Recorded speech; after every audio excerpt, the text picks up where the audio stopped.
من قرأ الفاتحة.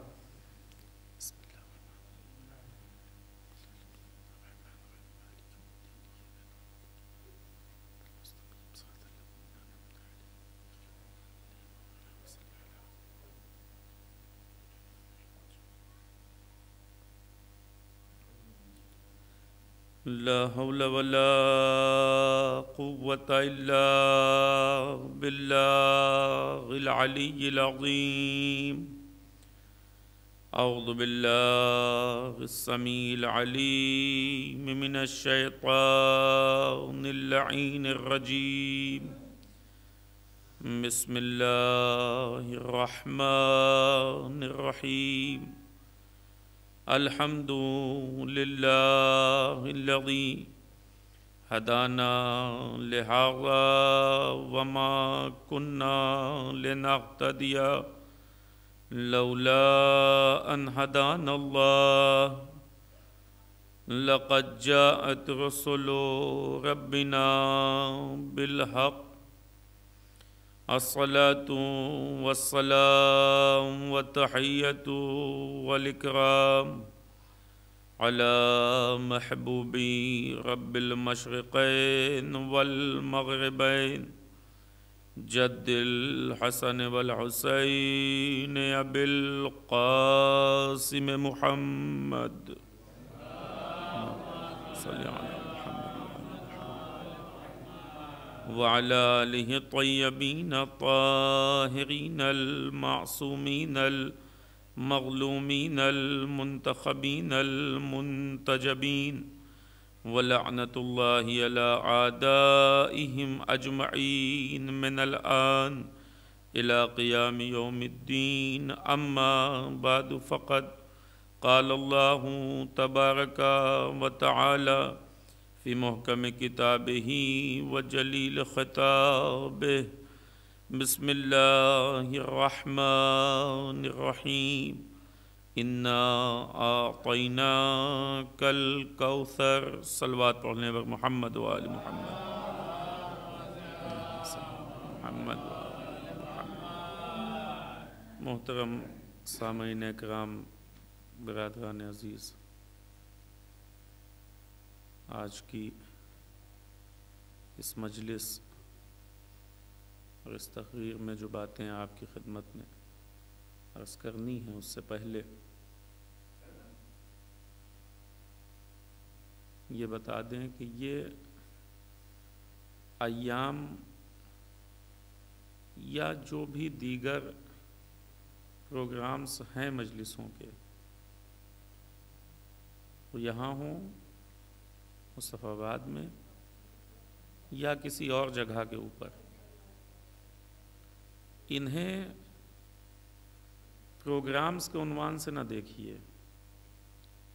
ہماری مجبوری ہے کہ اس طرح کے الفاظ کا استعمال ہم کرتے ہیں، چونکہ اس کے علاوہ اور کیا کہیں.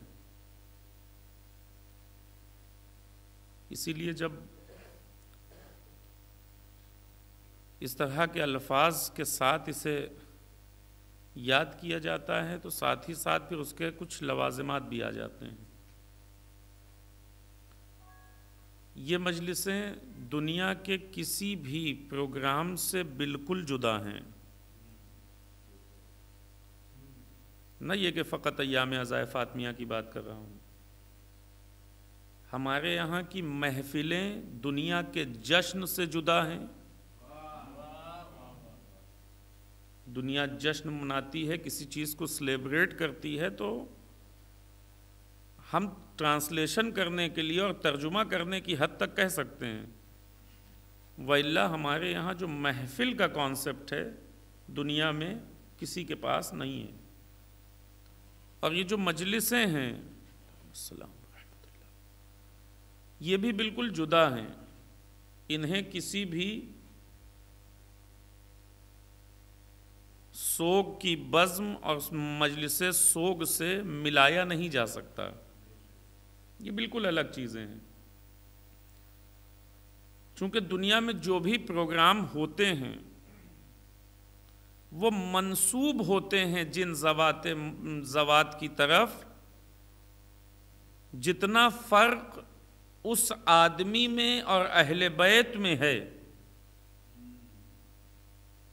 گاندھی جی کے نام پہ ہونے والا پروگرام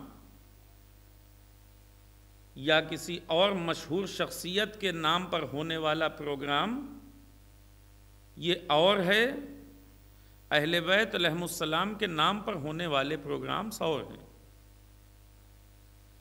عرض کرنے کا مقصد یہ ہے کہ جب یہاں آئیں تو اسے پروگرام کی طرح نہ دیکھیں،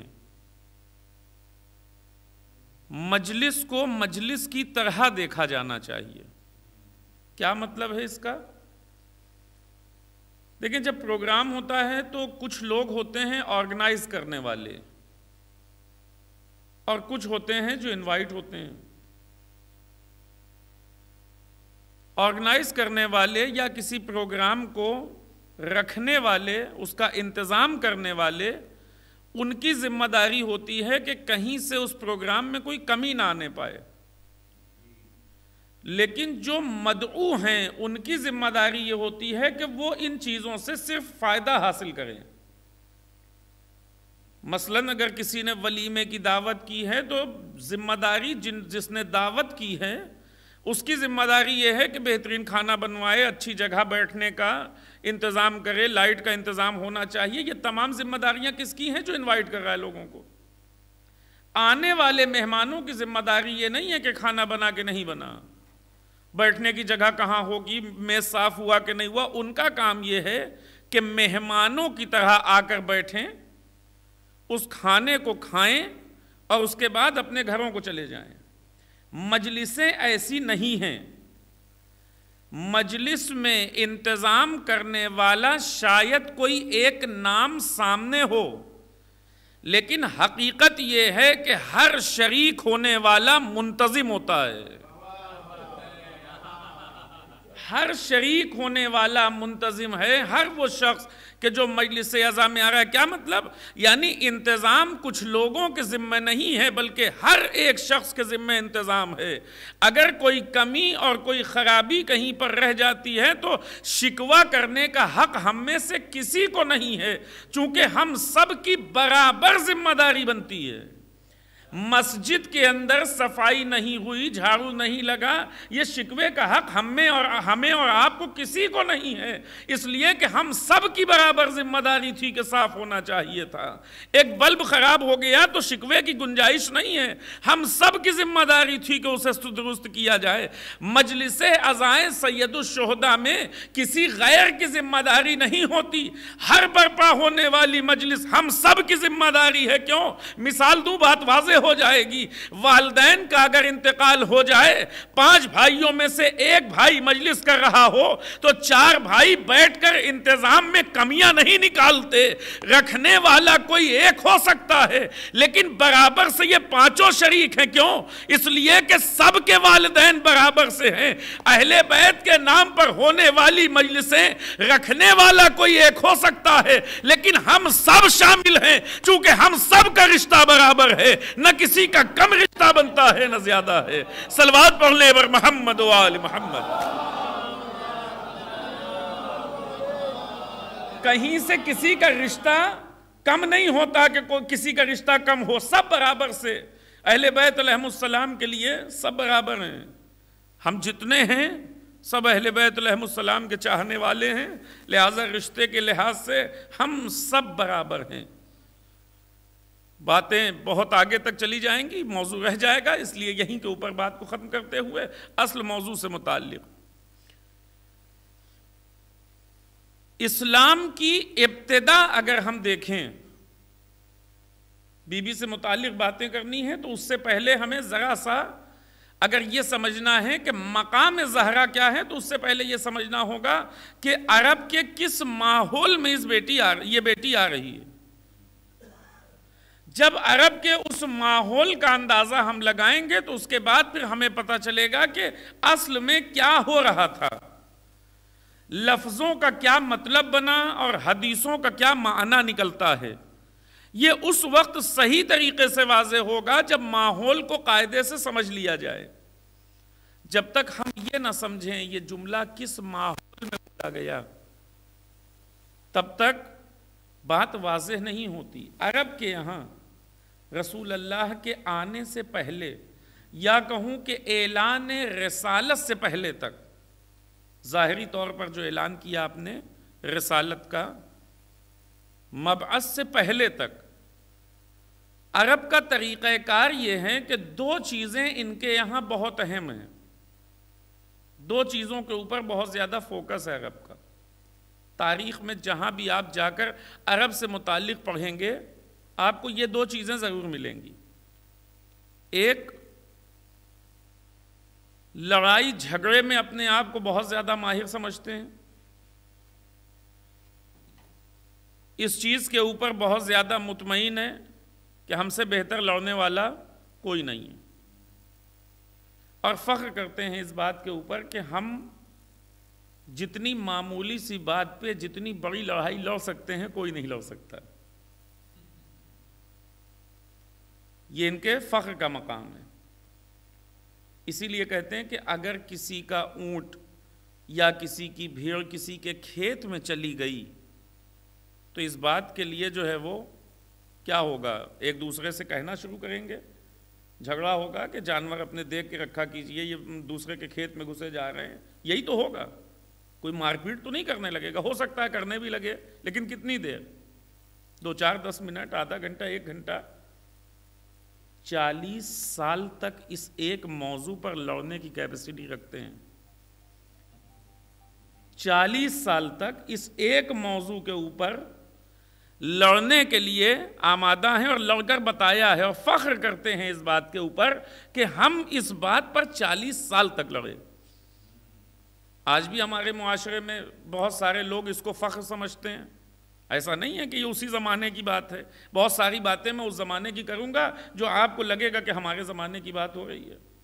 آج بھی کچھ لوگ ہیں کہتے ہیں مولانا ہم اگر ایک مرتبہ کسی سے بولنا چھوڑ دیں پھر ساری زندگی منہ نہیں دیکھتے۔ یہ فخر کرنے کی بات ہے؟ میں نے ایک مرتبہ اگر کسی سے منہ پھیر لیا تو پھر میں پلٹ کر نہیں دیکھتا، یہ فخر کرنے کی بات نہیں ہے، یہ انسان کے لیے جہالت اور پستی کی بات ہے۔ یہ فخر کرنے کا مقام کہاں سے ہوا کہ ایک معمولی سی بات کے اوپر آپ جھگڑا کر رہے ہیں، اور کتنے دن، 40 سال تک ایک معمولی سی بات کے اوپر۔ لہذا فخر کس بات پر؟ اچھا، ان کے فخر کرنے کی وجہ کیا ہے؟ ان سے کوئی لڑتا نہیں تھا۔ کیوں نہیں لڑتا تھا؟ اس کے پیچھے 2-3 وجوہات ہیں، جلدی جلدی باتوں کو سمیٹتے ہوئے عرض کروں۔ ایک وجہ یہ تھی کہ اگر ان سے لڑے تو ہاتھ کیا آئے گا؟ اگر کوئی حکومت کسی پر حملہ کرتی ہے، کوئی دیش کسی پر حملہ کرتا ہے تو کچھ ملنے کی لالچ میں، خواہش میں، ان کے پاس ہے کیا جو ملے گا؟ لوٹیں گے کیا؟ جنگ کے بعد یہی تو ہوتا ہے کہ جو مال غنیمت ملے گا وہ ہمارے حوالے ہوگا۔ تو پہلے تو ان کے پاس کچھ تھا نہیں کہ جو لوٹا جا سکے۔ دوسرا یہ کہ یہ جس علاقے میں رہتے تھے، ریگستانوں میں، ریتیلے علاقوں میں، جہاں یہ رہتے تھے وہاں ان کے ساتھ جا کر لڑنے کی صلاحیت کسی میں نہیں تھی، اس لیے کہ اس علاقے میں لوگ سروائیو نہیں کر سکتے، زندہ نہیں رہ سکتے تھے، یہ عادی تھے، ہمیشہ اسی میں پلے بڑھے ہیں۔ لہٰذا ان سے جنگ کرنا بڑا مشکل تھا، دوسرے کو آ کر اس علاقے میں کھانے پینے کا انتظام کرنا اپنے لیے، اور ساتھ میں اتنے دنوں تک یہ کیا کرتے تھے، انہی علاقوں میں لوگوں کو ایسا پھنساتے تھے کہ جس وجہ سے وہ باہر تک نہ نکل پائے، نہیں لڑ پاتے تھے لوگ ان سے، اور اس کے بعد لڑنے میں ماہر بھی تھے، ان کو تھکن کا احساس بھی نہیں ہوتا تھا۔ لہٰذا جنگ کے معاملے میں فخر کرتے تھے کہ ہمارے اوپر حملہ کرنے کی ہمت کسی میں نہیں ہے، اور ہم جیسے لڑ سکتے ہیں ویسے کوئی نہیں لڑ سکتا۔ ایک مسئلہ یہ ہے۔ دوسرا مسئلہ یہ ہے کہ ان کو اپنے اوپر فخر تھا کہ ہمارے یہاں، دوسرے لوگوں کے یہاں یہ ہوتا ہوگا کہ خواتین کی وجہ سے ذلیل ہوتے ہیں، ہم نہیں ہوتے۔ کیوں نہیں ہوتے؟ اس لیے کہ ہم پیدا ہوتے ہی مار دیتے ہیں، بات ختم ہو جاتی ہے۔ خاتون کا کوئی احترام نہیں تھا، یہ آپ نے بارہا سنا ہے، لیکن جو احترام نہیں تھا اس احترام نہ ہونے کے پیچھے سب فقط یہی ہے کہ مار دینا خاتون کو، یہ اپنے جگہ بہت بڑی بات ہے. قرآن کی آیت ہے کہ ان سے کہا جائے گا رکو, تم سے سوال کیا جائے گا کہاں چلے جا رہے ہو, تم سے ابھی پوچھا جائے گا بِأَيِّ ذَنْبٍ قُتِلَتْ, وہ لڑکیاں کہ جنہیں تم نے قتل کر دیا کس جرم میں مارا تم نے, ابھی تم سے سوال کیا جانا ہے, ٹھہرے رہو. تو اپنے آپ میں یہ بہت بڑا مسئلہ ہے خواتین کو مار دینا. لیکن کیا فقط یہی تھا؟ نہیں, اپنی جہالت کے اوپر پوری طرح سے مطمئن تھے. لڑکیوں کو مار دینا یہ ایک مسئلہ ہے, مار کر فخر کرنا یہ دوسرا مسئلہ ہے. ہمارے درمیان بہت سے لوگ مل جائیں گے جو غلط کام کرتے ہیں, لیکن کوئی فخریہ بیان نہیں کرتا لوگوں سے آ کر. یہ وہ تھے جو بیان کرتے تھے مجھ سے بہتر کون ہے, میں نے اپنی 6 لڑکیوں کو اپنے انہی ہاتھوں سے دفن کیا ہے. یہ فخر کرنے کا مقام ہے. اس کے اوپر ایک شخص آتا ہے رسول اللہ کے پاس آ کر کہتا ہے کہ یا رسول اللہ, کیا میرے گناہوں کو معاف کیا جا سکتا ہے؟ رسول نے کہا کیا کیا تو نے؟ کہا وہ قبل از اسلام, اسلام کے پہلے کا واقعہ ہے. میرے ایک کے بعد ایک کئی لڑکیاں ہوئیں اور میں نے سب کو مار دیا, لیکن وہ آخری والی جو بچی تھی, اس کو بہت نارمل طریقے سے اس نے بتایا کہ وہ پہلے جو ہوئی تھی ان کو تو میں نے مار دیا, لیکن وہ جو آخری والی تھی وہ ذرا سا معاملہ سخت تھا. ہوا یہ کہ میں سفر میں تھا تب وہ پیدا ہوئی, اور میری زوجہ کو لگا کہ وہ آئے گا اور مار دے گا, تو اسے پڑوسی کے یہاں دے دیا. پڑوسی کے یہاں پروان چڑھتی رہی, تھوڑا بڑی ہو گئی. یہ سفر سے پلٹ کر آیا, پوچھا کیا ہوا؟ کہا بچہ مرا ہوا پیدا ہوا, بات ختم ہو گئی.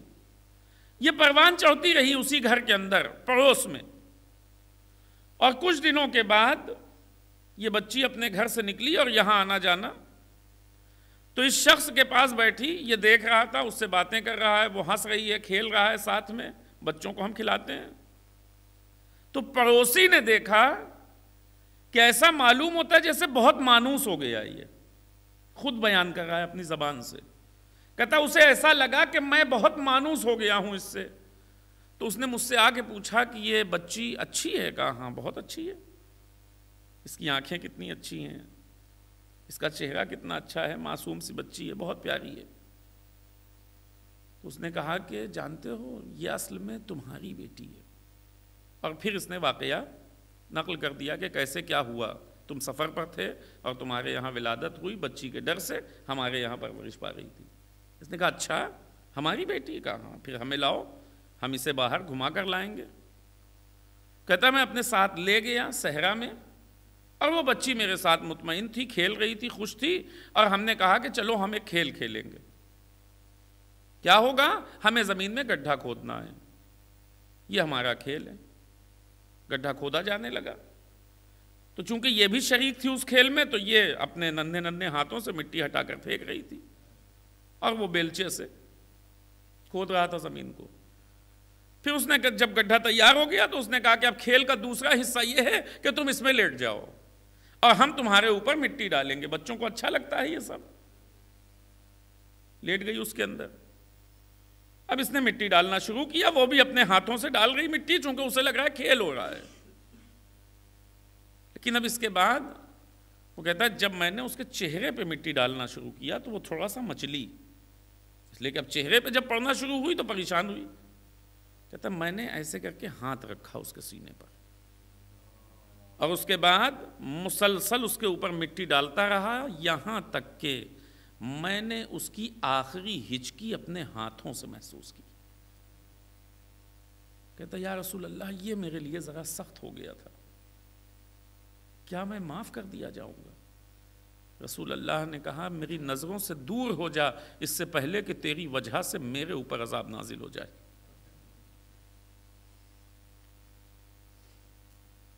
یہ ماحول ہے جو عرب کے یہاں چل رہا ہے رسول اللہ کی رسالت کے اعلان سے پہلے تک.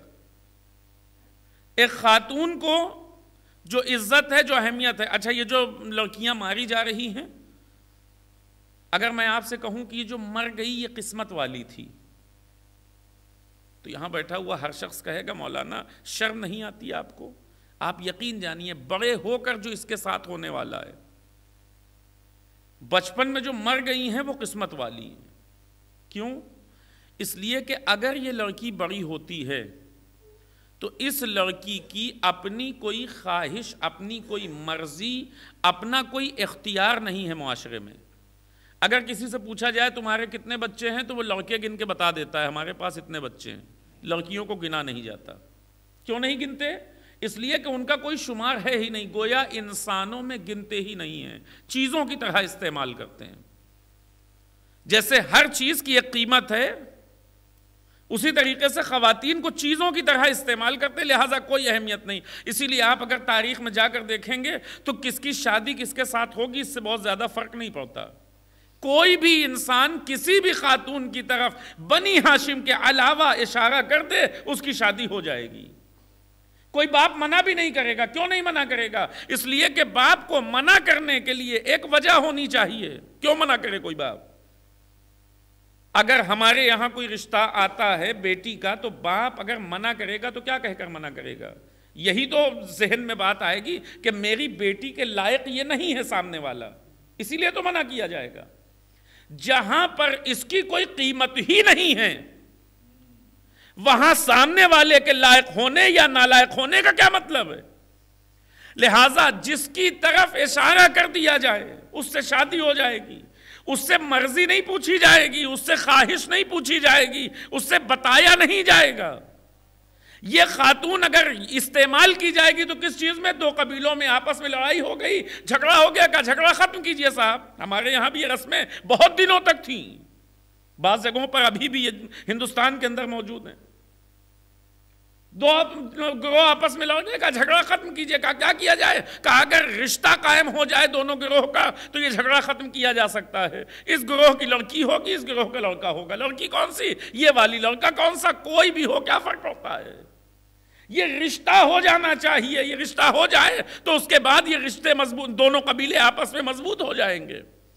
جب اس نظریے سے دیکھا جائے ایک خاتون کو کہ جس کی اپنی کوئی مرضی نہ ہو، جس کی اپنی کوئی خواہش نہ ہو، تو اب اس کے بعد پھر خاتون کے تئیں کوئی ذمہ داری بھی نہیں. آپ دیکھیں تاریخ میں جا کر تلاش کیجئے گا تو آپ کو ڈھیروں واقعات مل جائیں گے جہاں ایک ایک آدمی نے 100 شادیاں کی ہیں.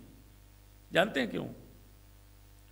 اس لیے کہ شادی کرنے میں مشکل تب پیش آئے گی جب خاتون کے حق ادا کرنے ہوں، جب اس کے حقوق ادا کرنے ہوں تو مشکل پیش آئے گی. اسلام نے کہا کہ اگر دوسری کا حق ادا کر سکتے ہو تو دوسری کرنا. یہ آدھی بات بتائی جاتی کہ 4 شادیاں اسلام میں جائز ہیں. فرمایا اگر دوسری کا حق ادا کر سکتے ہو تو دوسری کرنا، ورنہ ایک پہ اکتفا کرنا. جہاں پر دوسری شادی کے لیے حقوق کی بات ہو رہی ہو وہاں 100 شادیاں ہوں لیکن حق کی کوئی بات ہی نہیں ہے. کیوں؟ اس لیے کہ صرف اور صرف خاتون کو جو دینا ہے وہ کیا ہے؟ کھانا دینا ہے، کپڑا دینا ہے، مکان دینا ہے. اس کے اپنے کیا حقوق ہیں اس سے کوئی مطلب نہیں. اس لیے کہ حقوق انسانوں کے ہوتے ہیں. جانوروں کے حقوق آپ نے سنے ہیں کبھی؟ حیوانوں کی طرح شمار کیا جانے والا. ان سے فائدہ کیا ہے؟ اگر جنگ میں ہم ہار جائیں تو مال غنیمت کے طور پہ چلی جاتی ہیں، ہماری ذلت ہوتی ہے. بہتر یہ ہے کہ انہیں مار دیا جائے. شادی بیاہ کے مسئلے کے اوپر ان کی اپنی کوئی مرضی نہیں، اپنی خواہش نہیں. نہ جانے کتنی شادیاں ایسے ہیں جو اعلان کر دیا گیا مجمع میں، فقط اور فقط اشارہ کر دیا گیا. کوئی قبیلے والا اگر آ کر کسی خاتون کے لیے رشتہ مانگ لے تو اب منع کرنے کے لیے کوئی وجہ تو ہے نہیں کہ منع کیا جائے.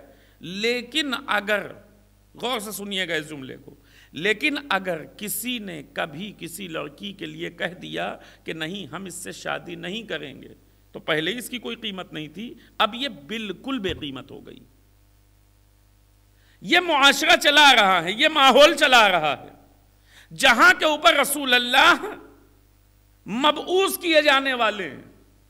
دیکھیں 2 چیزیں ہوتی ہیں. ایک مرتبہ انسان کے لباس پر کام ہوتا ہے، اس کے ظاہر پر کام ہوتا ہے. لاکھ آپ انسان کا ظاہر بدل لیجئے لیکن جو سوچ ہے وہ نہیں بدلتی، جو فکر ہے وہ نہیں بدلتی. فکر بدلنے میں رسول اللہ جیسا کردار لگتا ہے. معمولی بات نہیں ہے کہ فکروں کو بدل دیا جائے.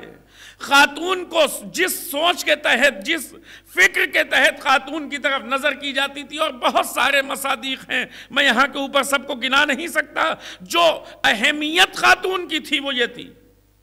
اس ماحول میں رسول اللہ دین اسلام کی تبلیغ کر رہے ہیں، توجہ، اس ماحول میں رسول اللہ نے دین اسلام کی تبلیغ کرنا شروع کیا۔ جیسے ہی دین اسلام کی تبلیغ کرنا شروع کیا تو لوگوں نے پریشان ہو کر پہلے تو روکنے کی کوشش کی، پتھر مارے، کانٹے بچھائے، آگ پھینکی، بہت کچھ کیا۔ جناب ابو طالب کے پاس پہنچ گئے، انہیں کیا چاہیے، جو ڈیمانڈ ہو ہم پورا کرنے کے لیے تیار ہیں، ساری باتیں۔ رسول اللہ نے کہا کہ اگر تم ایک ہاتھ پہ چاند اور دوسرے پہ سورج رکھ دو تب بھی ہم اس سے رکنے والے نہیں ہیں۔ بتانا چاہتے تھے کہ جو تمہاری اوقات کے باہر ہے اگر وہ بھی لا کے رکھ دو تب بھی میں رکنے والا نہیں ہوں، تم نہیں کر سکتے یہ کام۔ لوگوں نے کیا کہا؟ لوگوں نے قتل کرنے کی کوشش کی کہ ان کو مار دیا جائے، وہ بھی نہیں ہو سکا۔ شب ہجرت میں سارے واقعات تفصیل سے نہیں پڑھ سکتا۔ جب مطمئن ہو گئے کہ ہم ان کا کچھ نہیں بگاڑ پائیں گے تو اب اپنے آپ کو تسلی دینا شروع کیا، کہنے لگے گھبراتے کیوں ہوں، یہ آئے ہیں تبلیغ کر رہے ہیں اپنے دین کی، کرنے دو، کتنے دن کریں گے، کوئی اولاد تو ہے نہیں، جب تک یہ ہے تب تک ان کا دین ہے، ادھر ان کی آنکھیں بند ہوئی ادھر دین ختم ہو جائے گا۔ کسی کا مشن تبھی تک چلے گا جب تک اس کے وارثین ہوں، ان کا کوئی وارث ہے نہیں۔ لفظ ابتر کا استعمال کیا۔ اللہ کو، رسول اللہ کو، دونوں کو یہ بات بری لگی۔ ابتر کا لفظ رسول اللہ کے دل پر چبھا۔ یہ ابتریت کا تانا بہت سخت ہے رسول اللہ کے لیے، پروردگار کو بھی یہ لفظ اچھا نہیں لگا۔ اللہ نے بہت سخت جواب دیا اس کا۔ اچانک جو لوگ یہ اعلان کر رہے تھے کہ یہ مشن ختم ہونے والا ہے، مٹنے والا ہے، انہوں نے سنا کہ رسول اللہ خوش ہیں۔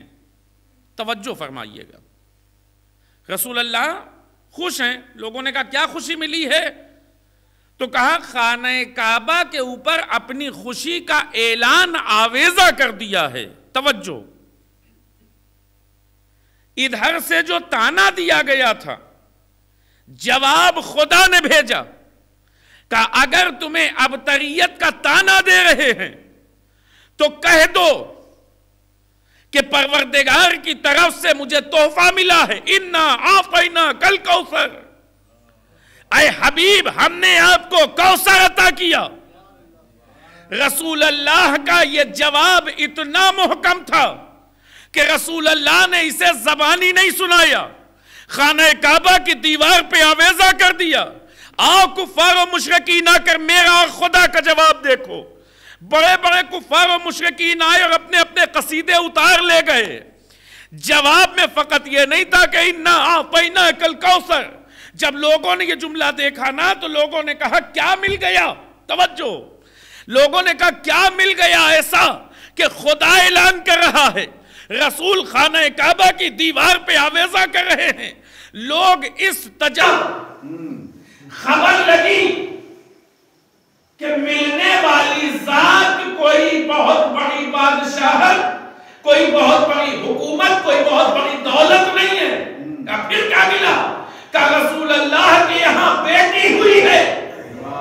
توجہ فرمائیں، اس ماحول میں کہ جہاں پر بیٹی کا اپنا کوئی وقار نہیں، جہاں بیٹی کی اپنی کوئی عزت نہیں، جہاں اس کی کوئی مرضی نہیں، جہاں اسے بولنے کا حق نہیں ہے، جہاں اپنی رائے دینے کا حق نہ ہو، وہاں کے اوپر آ کر رسول اللہ اعلان کریں کہ پروردگار کہا انا اعطیناک الکوثر، ہم نے آپ کو کوثر عطا کیا۔ لوگوں نے کہا کیا ملا؟ توجہ، لوگوں نے کہا کیا ملا؟ کہا بیٹی ملی ہے۔ کہا بیٹی ملی؟ ہم تو سمجھے تھے کوئی خاص چیز ملی ہوگی۔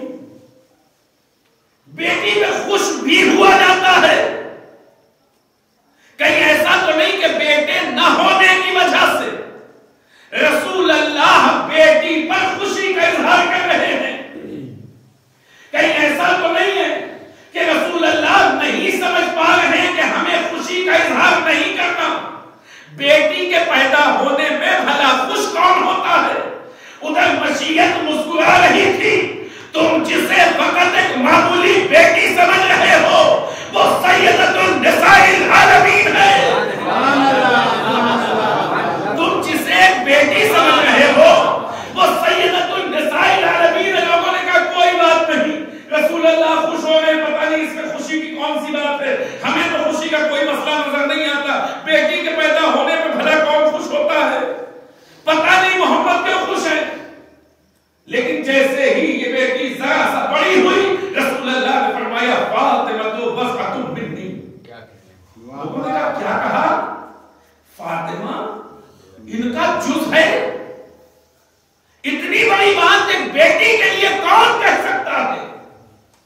بیٹی کے جس کا کوئی مقام ہی نہیں, جس کی کوئی منزلت ہی نہیں, جس کا کوئی مقام نہیں, اس کے لیے کہا جائے گا میرا جز ہے.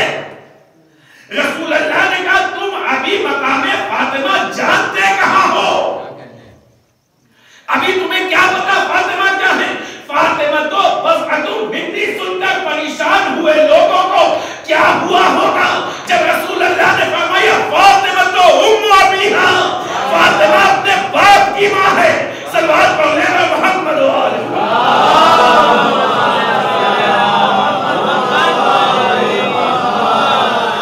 کیا ہوا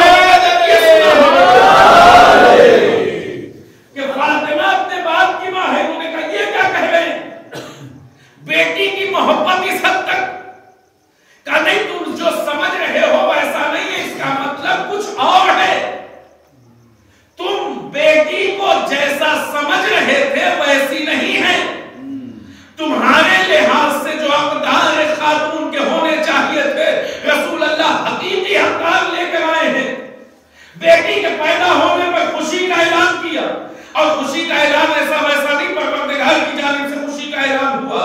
اس کے بعد فرمایا فاطمہ تو بضعۃ منی, فاطمہ میرا جز ہے. کہا یہ کیا کہتی ہے رسول نے؟ کہا یہ بہت چھوٹی سی بات ہے. فاطمہ تو ام ابیہا, کہا یہ تو بہت بڑی بات کہتی رسول نے. کہا یہ بھی کوئی بڑی بات نہیں. جب فاطمہ آئیں گی اپنے مقام سے اٹھیں گے, انہیں اپنی جگہ پر بٹھائیں گے, لوگ سمجھ ہی نہیں پا رہے کہ یہ ہو کیا رہا ہے. رسول اللہ ایک بیٹی کو اس کے لیے کھڑے بھی ہو رہے ہیں, اسے اپنے مقام پر بٹھا رہے ہیں. اس کے دروازے پر جا کر فرماتے السلام علیکم یا اہل بیت النبوہ وماطر الرسالہ. لوگوں کی فکریں پریشان تھی, رسول اللہ کہنا کیا چاہتے ہیں, بتانا کیا چاہتے ہیں. ابھی تک لوگ نہیں سمجھ پا رہے تھے کہ رسول اللہ کا پیغام کیا ہے. رسول بتانا چاہ رہے تھے کہ بیٹیوں کو تم نے جتنی بستی میں ڈال رکھا ہے وہ اس کی مستحق نہیں ہے. بیٹی کا مقام یہ ہے کہ باپ اسے اپنا جز تصور کرے. اس کا مقام یہ ہے کہ باپ اسے اپنے مسلک کے لائق سمجھے. اس کا مقام یہ ہے کہ اس کا احترام کیا جائے. اس کا مقام یہ ہے کہ اسے اپنی جگہ پر بٹھایا جائے. صلوات علیہ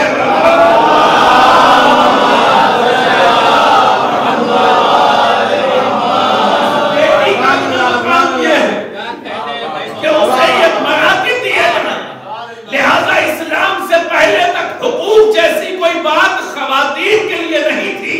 یہ اسلام نے آ کر میراث میں جو خاتون کا حصہ رکھا نا, حصہ رکھ کر اعلان کیا ہم بتانا چاہتے ہیں کہ فقط بیٹوں کو گننے والوں اب تمہیں بیٹیوں کو گننا پڑے گا, شمار کرنا پڑے گا. صلوات پر محمد.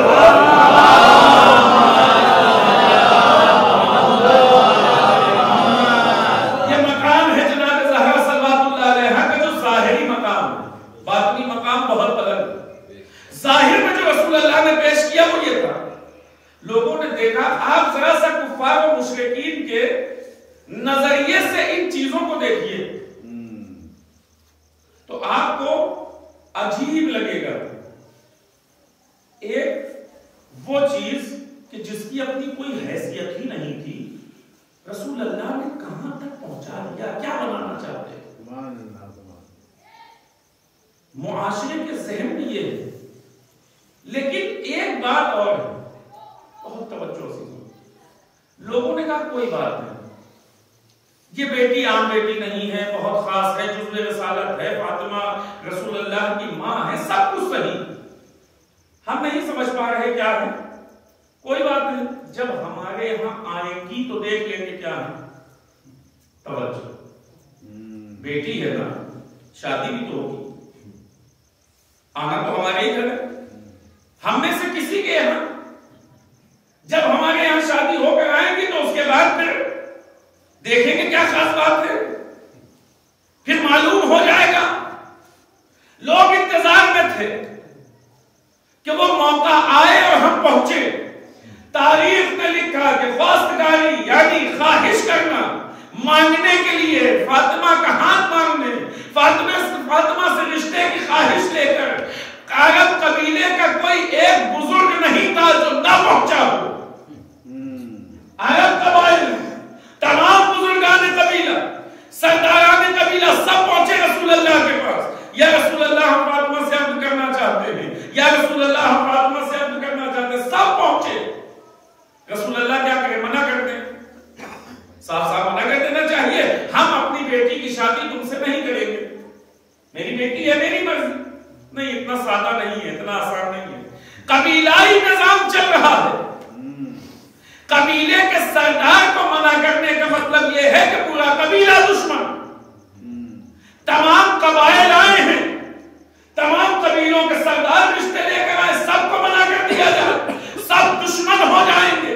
رسول اللہ ڈائریکٹ منع نہیں کر سکتے اور کسی کے ہاتھ میں فاطمہ کا ہاتھ دے بھی نہیں سکتے، کسی کے ہاتھ میں فاطمہ کا ہاتھ نہیں دیا جا سکتا۔ لہذا رسول اللہ نے ایک درمیانی گفتگو کی، اور جو حقیقت بھی ہے، فرمایا فاطمہ کا رشتہ میرے ہاتھوں میں نہیں ہے، فاطمہ کا رشتہ میرے اختیار میں نہیں ہے۔ کیا مطلب؟ کہ میں طے نہ کروں گا کہ فاطمہ کی شادی کس سے ہوگی، کہ پھر کون طے کرے گا؟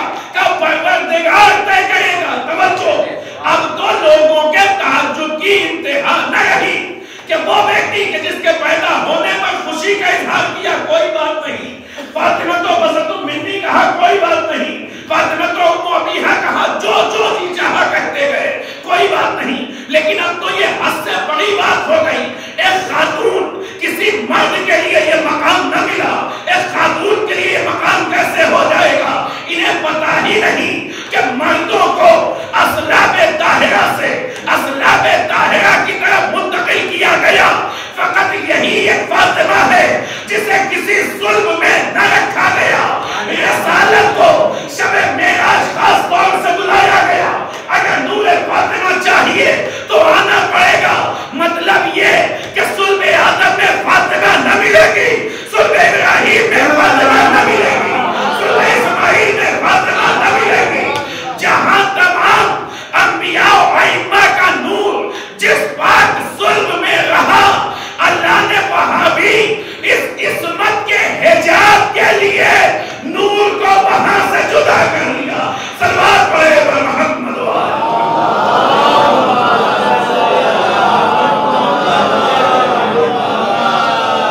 اللہ نے وہاں بھی جدا کر لیا۔ اب جیسے ہی لوگوں نے سنا کہ فاطمہ کا رشتہ کون کرے گا، کون طے کرے گا کہ فاطمہ کی شادی کس سے ہو، خدا طے کرے گا۔ اب اگر میں لوگوں کے لہجے میں بات کروں تو یہ ہوگا کہ حضور منع کرنا ہے تو صاف صاف کر دیجیے کہ نہ کریں گے، یہ ادھر ادھر کے بہانوں کا کیا مطلب؟ لوگوں نے کہا خدا طے کرے گا، کہاں؟ اب اگر رسول اللہ ڈائریکٹ بتا دیں کہ خدا نے کہا ہے کہ فاطمہ کا رشتہ فلاں کے ساتھ ہونا ہے، تو ہر انسان یہی کہے گا کہ مرضی ان کی تھی، نام خدا کا تھا۔ لوگوں نے کہا اچھا اگر خدا طے کرے گا تو پھر پتا کیسے چلے گا کہ خدا نے کس کا انتخاب کیا؟ کہ گھبراؤ نہیں، جب انتخاب خدا کا ہوگا تو نظر بھی آئے گا۔ کہ کیسے نظر آئے گا؟ کہ ستارہ آسمان سے اتر کر اس شخص کے یہاں پہنچ کر بتائے گا کہ رشتے کا انتخاب کرنے والا زمینی نہیں آسمانی ہے۔ ستارہ اتر کر بتائے گا کہ اللہ نے انتخاب کس کا کیا۔ اپنی جانب سے اگر انتخاب کا اعلان کر دے تو لوگوں کے دل ذہنوں میں شک رہ جائے، لہذا رسول اللہ نے کوئی اعلان نہ کیا، فرمایا خدا اس طریقے سے انتخاب کرے گا۔ لوگوں کو لگا کہ اچھا اس کا مطلب یہ ہے کہ ستارہ جہاں اتر جائے رشتہ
اتارتے ہیں.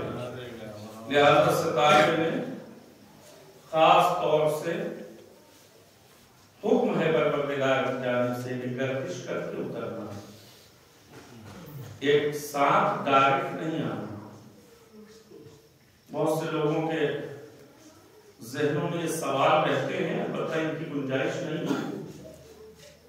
اعتراضات بہت سارے ہو سکتے ہیں، جن میں سے ایک مشہور اعتراض یہ ہے کہ مولانا مولویوں کو کیا پتا کہ ستارے کا سائز کتنا ہوتا ہے. انہوں نے تو کسی ٹائپ کی کوئی سائنس سے ان کا کوئی تعلق ہی نہیں ہے. انہیں کون بتائے کہ ستارے ہماری زمین سے کئی گنا بڑے نہیں ہوتے ہیں. انہوں نے سنا اور سن کے ممبروں سے بیان کر دیا. نہیں، یہ سنی سنائی باتیں ممبروں سے بیان نہیں ہوتی. جب ستارہ وہاں سے چلا نا تو اسے جس در کے اوپر آنا ہے اس در کی خاصیت یہی ہے کہ اس در پر آؤ گے تو اکڑ کر نہیں، خضوع کے ساتھ آنا ہے. ستارہ اپنے سے گرے تو اپنے سائز کے مطابق گرے گا، لیکن جب بھیجنے والا بھیج رہا ہے تو اسے پتا ہے کہ کس سائز میں کہاں تک پہنچنا ہے، اسے معلوم ہے. لہذا انتخاب ہو گیا. بات کو پوری طریقے سے سمیٹتے ہوئے خلاصہ انتخاب ہو گیا کہ کس کے ساتھ شادی ہونی ہے. لوگوں نے کہا کہ کون ہے، کس کے گھر پہ اترا ستارہ کا؟ علی کے. قیامت ہو گئی. صاحب کہیں اتر جاتا، کسی کے گھر پر اتر جاتا، سب اپنے تھے. صرف یہی ایک علی ہے جن سے ہماری کبھی نہیں بنی. یہی ایک علی ہی تو ہے جن سے ہماری کبھی نہیں بنی. کوئی دروازہ نہ ملا، یہی ایک در ملا تھا، یہی کے اوپر اترنا تھا. علی کون ہے؟ کہا یہ وہی تو ہیں جنہوں نے سب کے اجداد کے سر کاٹے ہیں. یہی تو ہے جنہوں نے سارے بزرگوں کی بزرگی ختم کر دی. بڑے بڑے قصے رہے ہوں گے علی سے پہلے تک، علی کے آنے کے بعد کوئی قصہ نہیں رہ گیا، کوئی کہانی نہیں رہ گئی علی کے آنے کے بعد. اس لیے کہ علی کے سامنے کوئی بہادر سے بہادر اور بڑا سے بڑا پہلوان ٹکا ہی نہیں، کبھی نہیں کیا. سب نے مل کر ایک مضبوط آدمی کو ان کے مقابلے میں بھیجا. عرب کا سب سے بڑا پہلوان، کیا نام ہے؟ عمرو بن عبد ود. اس کو بھیجا سب نے مل کر کہ یہ سب سے بڑا پہلوان. آیا. آنے کے بعد جس وقت رسول اللہ کے خیمے کے اوپر اس نے جسارت کی اور وہ جملے، امیر المومنین ادھر سے اٹھے. کیفیت یہ تھی لوگوں کی، آپ مجلسوں میں سنتے ہیں جیسے سر کے طائر بیٹھے ہو. طائر بیٹھے ہو کیا مطلب؟ اگر یہ کہہ رہا ہے حل میں مبارک ہے، کوئی میرا مقابلہ کرے گا، اگر ہم میں سے کوئی سر ہلائے تو اسے یہ نہ لگے کہ ہم کہہ رہے ہیں کہ ہاں ہم ہیں. لہذا سب سر بالکل اپنی جگہ کے اوپر اٹھے بیٹھے ہوئے انتظار. اچانک لوگوں نے دیکھا کہ کوئی بغل سے اٹھنا چاہتا ہے. اس سے کہا کہ بہت یہ بول رہا ہے، زیادہ بول رہا ہے، اس کا جواب دینا پڑے گا. کہا خبردار بیٹھے رہنا، ہلنا نہیں، تم نہیں جانتی کیا چیز ہے، ہم جانتے ہیں. لہذا پہلے تو خود نہیں اٹھے، باقی دوسرے اگر کوئی اٹھنا چاہتے تھے تو ان کی بھی ہمت پست کی، حوصلے پست. جب کوئی نہ اٹھا تو امیر المومنین علی بن ابی طالب علیہ السلام کو رسول اللہ نے بھیجا. اب یہاں کے اوپر فیصلہ ہونا. عرب کا سب سے بڑا نامی پہلوان سامنے کھڑا ہے اور ادھر سے علی ابن ابی طالب جا رہے ہیں. دونوں میں جنگ ہونا ہے، دونوں میں لڑائی ہونی ہے. اگر آج عمرو بن عبد ود جیت جاتا ہے تو یہ اکیلا نہیں جیتے گا، کفار جیت جائیں گے، مشرکین جیت جائیں گے.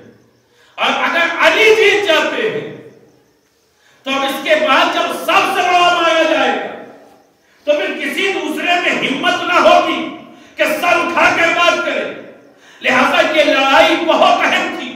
اسی لیے رسول اللہ نے فرمایا تھا کہ آج ایمان کل کفر کل کے مقابلے میں جا رہا ہے. اسی لیے جب علی پلٹے تو فرمایا آج کے دن علی کی ایک ضربت ثقلین کی عبادت تو بھاری ہے. یہ جملے ہوا میں نہیں کہے گئے, اس کے پیچھے مطالب موجود ہے. علی ابن ابی طالب اور جیسے ہی عمرو بن عبد ود کے درمیان جھگڑا شروع ہوا, لڑائی شروع ہوئی, جنگ شروع ہوئی, لوگ مطمئن بیٹھے تھے کہ علی بڑے بڑوں کو ہرا چکے ہیں لیکن اسے نہ ہرا پائیں گے. لیکن جیسے ہی علی نے اسے زمین کے اوپر ایک مرتبہ نہیں 2 بار پٹخا تو اب یہاں فقط عمرو بن عبد ود نہ گرا, ادھر بیٹھے ہوئے تھا ارمانوں کا جنازہ نکل گیا. یہ جتنے بیٹھے تھے انتظار میں ان سب کے ارمانوں کا جنازہ نکل گیا. اس کا مطلب یہ کہ اس سے پہلے تک چاہے کتنے بڑے سورماؤں کے نام رہے ہوں لیکن اب علی کے نام کے آگے کسی سورما کا نام نہ آئے گا. دادی اماں اور نانی اماں کس کی کہانیاں سناتی تھی نہیں معلوم, لیکن آج کے بعد ہر کہانی کا انتہا اور ہر کہانی کا آخر علی ابن ابی طالب کی ذات ہوگی. سنایا جائے گا چچا بڑے بہادر نے ہوا کیا, علی کے ہاتھوں مارے گئے. ابا بڑے بہادر نے ہوا کیا, علی کے ہاتھوں مارے گئے. دادا کی شجاعت کا کیا کہنا, ہوا کیا, علی کے ہاتھوں مارے گئے. یعنی جب تک علی نہیں تھے بہت سے رہے ہوں گے, علی آ گئے سب ختم ہو گئے. صلوات پر محمد.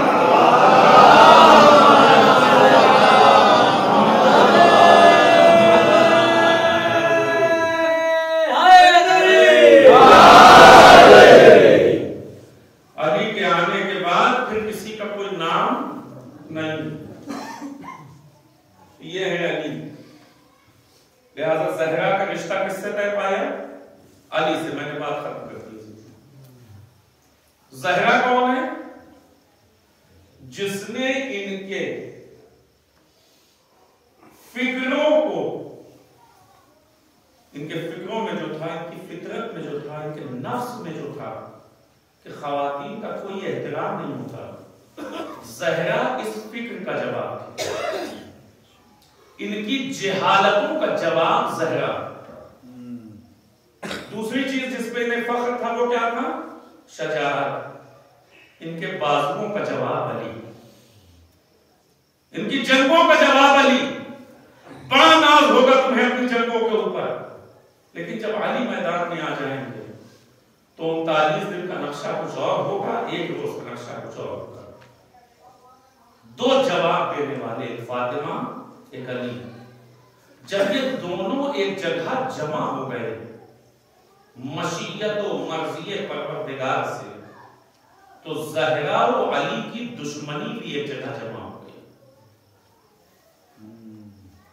جب ان دونوں کو ایک جگہ جمع کر دیا گیا تو دشمنی بھی ایک جگہ جمع ہو گئی. ایک وہ کہ جس نے ان کی جہالتوں کو پسپا کر دیا, دوسرا وہ کہ جس نے ان کی شجاعتوں کا جواب دیا. نہ زہرا کے آگے کوئی خاتون جواب لا سکتی ہے, نہ علی کے آگے کوئی مرد جواب لا سکتا ہے. ایک آخری خواہش ان کی یہ تھی کہ زہرا اگر ہمیں مل جائیں رشتے سے, شادی کے ذریعے سے اگر ہمارے پاس آ جائیں تو یہ ہمارے لیے فخر اور افتخار کی بات ہو جائے گی, وہ بھی علی کی وجہ سے ان کے ہاتھ نہ لگا. روایتیں ہیں, میں ان کو بالکل چھوڑتے ہوئے بات بس سمیٹ رہا ہوں کیونکہ وقت بہت زیادہ ہو گیا. لوگ چاہتے تھے اس رشتے کے, سبھی خواہشمند تھے, چونکہ اس رشتے کے ذریعے سے جو بھی نسل آگے چلنے والی تھی وہ یہودیوں کی اپنی جو پیشن گوئیاں تھی وہ ساری جناب زہرا کے اوپر مکمل ہوتی تھی. یہودی چاہتے تھے فقط ایسے ہی نہیں جناب زہرا کے لیے خواہشمند تھے. لہٰذا فاطمہ کو فاطمہ کا ہاتھ اسی لیے جاتا ہے کہ ان کے آنے سے لوگوں کی وہ امیدیں جو کچھ اور تھی وہ ختم ہو گئی, وہ اور آتے تھے وہ سب ختم کر دیے گئے. لہٰذا کہا گیا فاطمہ. امام صادق نے فرمایا یہ ایک وجہ ہے. ان دونوں کو ایک جگہ جمع کر دیا گیا. سب چاہتے تھے کہ ہمیں مل جائے, نہیں مل سکتے. انعام جب نہ مل سکے, ہم سب انعام کی دوڑ میں ہیں, ہمیں نہیں ملا, کسی ایک کو مل گیا, تو حاصل جانتے ہیں کیا کرتا ہے, انعام کو اگر ہم خراب کرتے ہیں ٹرافی جو ملنے والی تھی اگر ہم اسی کو توڑ دیں تو جسے ملا ہے اسے کوئی خوشی نہیں مل پائے گی. ہمیں نہیں مل پایا یہ تو صحیح ہے لیکن ہم اسے بھی خوش نہیں ہونے دیں. جو انعام، جو فضیلت اور جو مقام علی کو حاصل تھا اسے حاصل کر پانا یہ تو کسی کے بس کی بات نہیں تھی. لیکن لوگوں نے یہ کیا کہ ہم اسے ایسا خراب کر دیں گے کہ علی بھی خوش نہیں رہ پائے گا. یہی وجہ ہے کہ مسلسل اذیت میں گئی. جب تک رسول اللہ زندہ تھے تب تک ظاہری طور پر یہ کام نہیں کیا جا سکتا تھا. لیکن آپ نے سنا ہے کہ اتنی جلدی کیسے یہ ہو گیا؟ تھوڑا سا وقت لگنا چاہیے تھا. ادھر رسول اللہ کی آنکھیں بند ہوئی، تیسرا دن ہے. رسول کی آنکھیں بند ہوئی، تیسرا دن ہے. لوگ دروازے کے اوپر جمع ہو گئے. کس دروازے کے اوپر؟ جس کو رسول نے ساری زندگی پر جمع. ہر جگہ بتاتے رہے یہ فاطمہ ہے، یہ فاطمہ ہے، یہ فاطمہ ہے، یہ میری بیٹی ہے، یہ میرے جگر کا ٹکڑا ہے، یہ میری ماں کے برابر ہے. اس کا مقام وہ ہے کہ اس کی رضا سے خدا راضی ہوتا ہے، اس کے غضب سے خدا غضبناک ہوتا ہے. یہ تمام مقامات بتانے کے بعد کیفیت کیا ہے؟ لوگ دروازے کے اوپر کھڑے ہوئے آگ اپنی جمع کر رہے. کیا کہہ رہے ہیں؟ فاطمہ علی کو باہر نکالیے، ابوالحسن کو باہر نکالیے ورنہ ہم دروازے میں آگ لگا دیں. جب یہ جملہ سنا جناب زہرا تو یہاں پر ایک بات کہی جناب زہرا نے، کہتی ہیں کہ کیا تم اس گھر میں آگ لگا دو گے جس میں حسنین رہتے ہیں؟ کیا تم اس گھر میں آگ لگاؤ گے جس میں چھوٹے چھوٹے بچے رہتے ہیں؟ ایک ماں فریاد کر رہی تھی.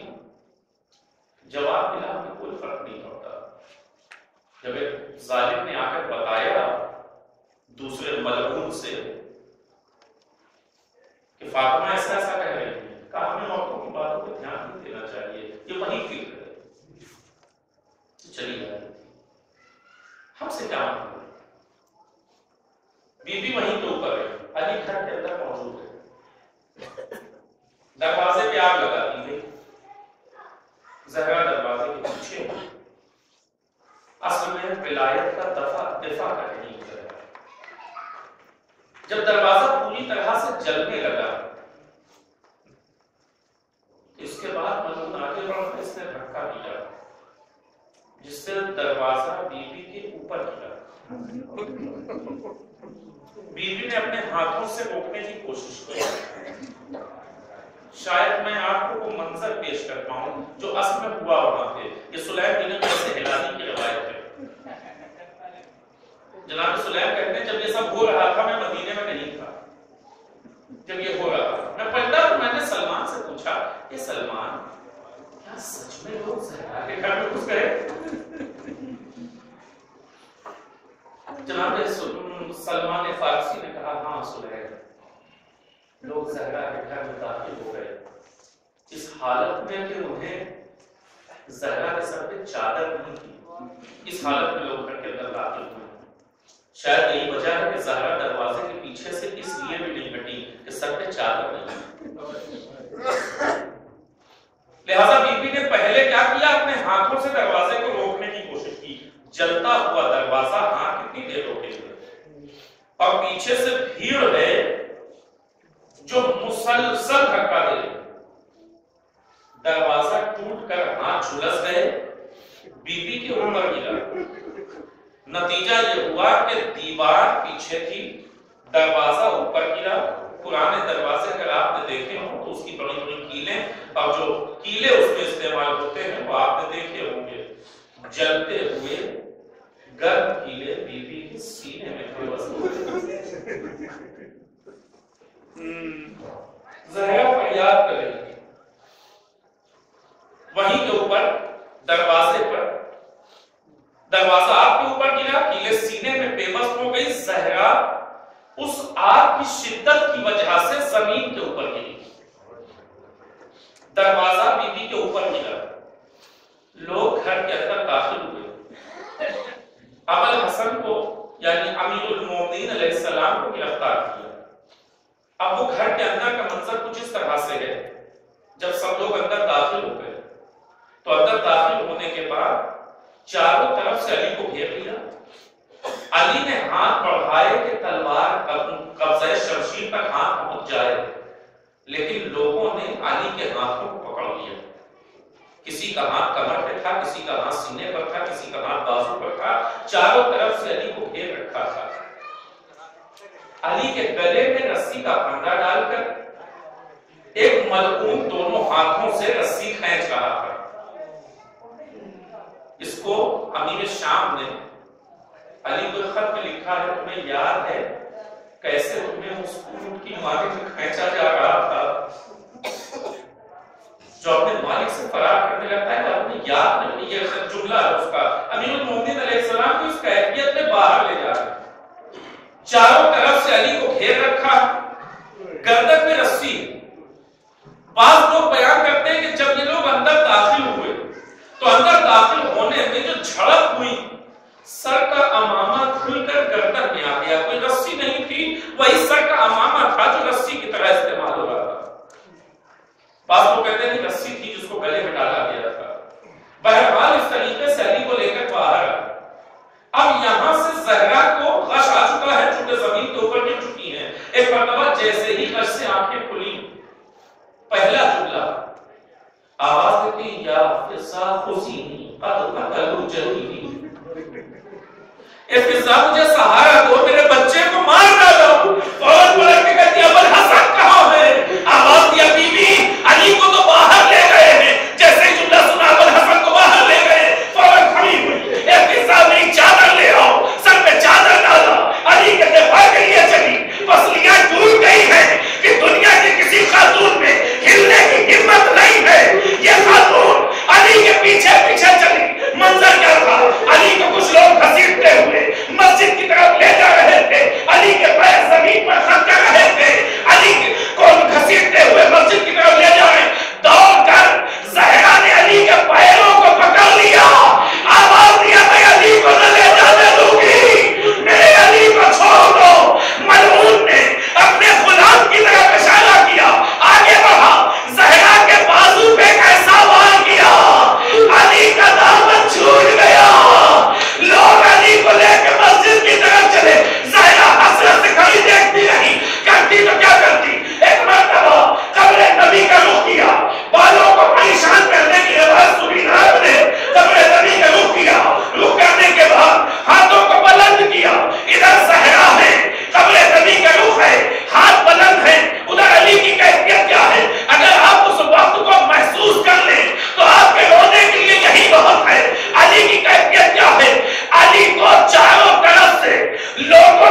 الله وإنا إليه راجعون.